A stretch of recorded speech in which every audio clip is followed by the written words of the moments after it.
When you enter into a relationship with a narcissist, one of the most jarring and unsettling realizations, which usually comes to light far too late, is that you were never actually seen as a real person. You were not viewed as a complete human being with your own complex inner world. Instead, you were judged, measured, and assigned a specific part to play. That part was not chosen based on your actual personality or your authentic identity. It was chosen solely based on what you could offer to bolster the fragile internal story they hold about themselves. This is the painful truth of the dynamic. To a narcissist, you are not encountered as a full subject with your own mind, feelings, and autonomy. You are treated like an object, something to be used for a specific purpose.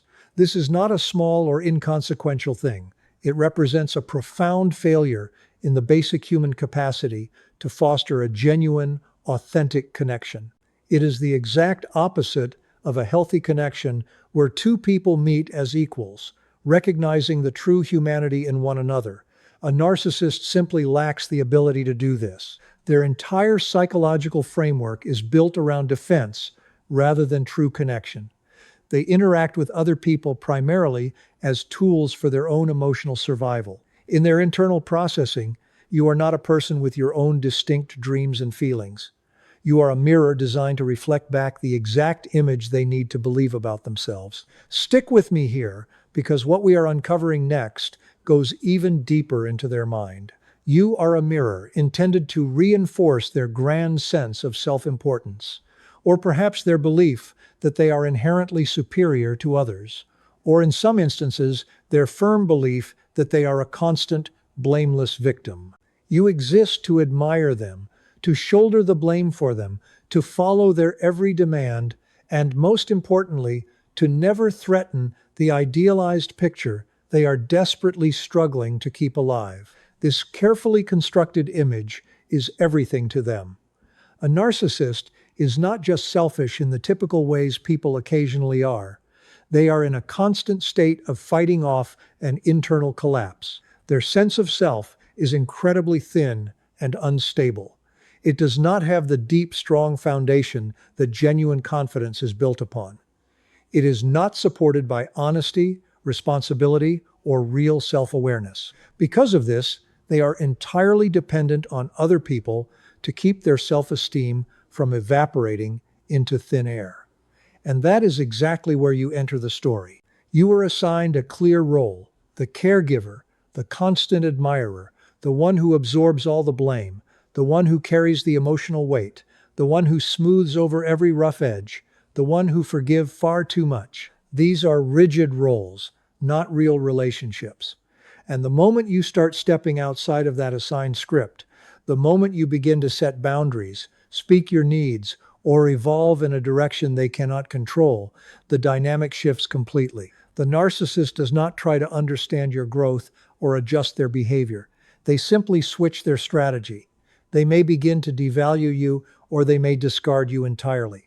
But no matter what they choose, it all originates from the same internal machinery. You no longer serve the purpose of supporting the illusion they are trying to maintain. This is the absolute core of the issue. Your worth to them is entirely dependent on how well you fit into their inner script. You see this pattern repeating everywhere around us. It happens in romantic relationships where the moment you stop accepting unfair or abusive behavior, you are suddenly labeled as being too much or too difficult to handle. It happens in families where a child who begins to question the narcissistic parent's version of events suddenly becomes the target of intense blame or is pushed away. It happens in workplaces where a highly capable employee who threatens a narcissistic boss ends up being undermined, lied about, or systematically pushed out of the organization. This is not normal conflict between two people. This is psychological objectification. You were never allowed to exist as your own person outside of the narcissist's specific frame. Many people ask whether a narcissist actually knows what they are doing. Pay close attention to this next part, because the answer might surprise you. The answer is complicated. On a surface level, they might not fully realize the full extent of it. But deep down, yes, they understand enough to know that they consistently take more than they give. They know, even if they refuse to ever admit it, that they treat other people as tools rather than as equals. And this is where the coldness starts to settle in. You could give them everything, your love, your time, your unwavering empathy, and they would still view you as replaceable. Why? Because what they are actually connecting to is not you. It is what you bring to them: praise, approval, obedience, and emotional support. If you stop providing those things, your humanity becomes a direct inconvenience to them. And perhaps most confusingly, they will often turn around and accuse you of being the one who is selfish or distant. That is pure projection. What they truly believe deep down is that they are entitled to your devotion no matter how horribly they treat you. That belief is hardwired into the relationship from the very beginning. When you finally stop giving what they expect, when you finally start to see the manipulation for what it is and begin to pull away, they feel betrayed. They do not feel this way because they care about you as a human being, but because you have stopped supporting the story they created for themselves. You changed the script they needed you to follow, and in their world, they are the only ones allowed to do that. This is why people often say that a narcissist never truly loved you. It is not just a harsh saying, it is a painful truth. They did not love you, they loved what you did for them. They were not connecting with your heart, your hopes, or your internal life. They were connecting with their own desperate need to be admired, obeyed, and kept in total control. The saddest part is that you may have spent months or even years believing that your own worth depended on how well you played the role they assigned to you. But that was not love. It was a one-sided exchange, carefully disguised as intimacy. What makes these narcissistic relationships even more confusing is this: the very traits that drew the narcissist to you in the beginning are often the same traits they later punish you for. Your strength, your emotional awareness, your independence, and your genuine kindness pull them in, but not because they want to honor or cherish them. They want to own them. You represent something they do not possess within themselves, and in their distorted worldview, anything they lack must either be controlled or completely destroyed. There is no middle ground. In the early stages, they idealize you. This is the classic beginning of the cycle. You are seen as amazing, impressive, intuitive, and highly admirable. To them, you seem absolutely perfect. But this admiration does not come from a place of understanding who you really are. It comes from projection. They are looking at a fantasy version of you that perfectly fits their needs. As long as you do not disturb this fantasy, everything seems to be going smoothly. But eventually something shifts. Perhaps you finally speak up about something unfair. Perhaps you find success in an area where they feel insecure. Maybe you decide to hold them accountable for their actions. Suddenly, your strength becomes a direct threat in their mind rather than an asset. Now they are stuck. They still want the benefits you provide, but they feel personally attacked by your independence. So they begin the process of slowly tearing you down. At first, it is subtle sarcasm, little insults hidden inside of jokes, or faint hints of disapproval and coldness. Later, it becomes much sharper. They start using gaslighting, emotional manipulation, and direct punishment. They do this because deep inside, they know they cannot match your level of emotional depth or resilience. Instead of being inspired by you to grow, they feel small in your presence. And instead of ever admitting that, they blame you entirely. They tell you that you are too emotional, too demanding, too strong, too sensitive, or just too much. But in reality, your presence simply exposes the deep-seated weaknesses they are trying so hard to hide, and that is something they cannot tolerate. To understand this fully, we have to look much deeper into the dynamic. Real strength is not about control or dominance. Real strength is about having integrity. It is the ability to hold yourself steady without having to pretend to be someone you are not. It is the capacity to face the truth instead of hiding from it. When you bring this kind of genuine strength into a relationship with a narcissist, you are not just threatening their pride, you are threatening the entire architecture of their inner world. Their world is built on falsehood, self-deception, manipulation, and constant image management. Your clarity disturbs that entire system. Your empathy makes it significantly harder for them to hide behind their masks. Your insight makes their behavior visible for what it really is. Empathy is especially threatening to them. True empathy notices contradictions. True empathy asks honest questions. True empathy sees when something is off. This kind of raw, honest awareness is absolutely unbearable for someone who survives by constantly pretending. So instead of allowing themselves to be seen, they attack. They twist your words to serve their narrative. They flip the story to make themselves look like the hero or the victim. They make you feel guilty for simply noticing the truth. It is not that they are unable to see your strength. They absolutely can. They just cannot allow you to keep it unless they are the ones controlling it. And if they cannot control it, they would much rather weaken it until it is gone. This is why so many survivors of these relationships feel so completely confused, drained, or broken. Your strength was not just ignored or overlooked, it was actively used as a weapon against you. You were consistently made to feel like you were doing something wrong, simply for being a whole person. This situation is deeply tragic because the narcissist ends up destroying the very thing that originally drew them in. They ruin the connection that might have actually helped them grow. They do not do this because they are monsters, but because they are emotionally unequipped to handle a real human dynamic. They simply do not know how to be close to someone who does not revolve entirely around them. And so your strength eventually becomes the justification they use for their harmful behavior.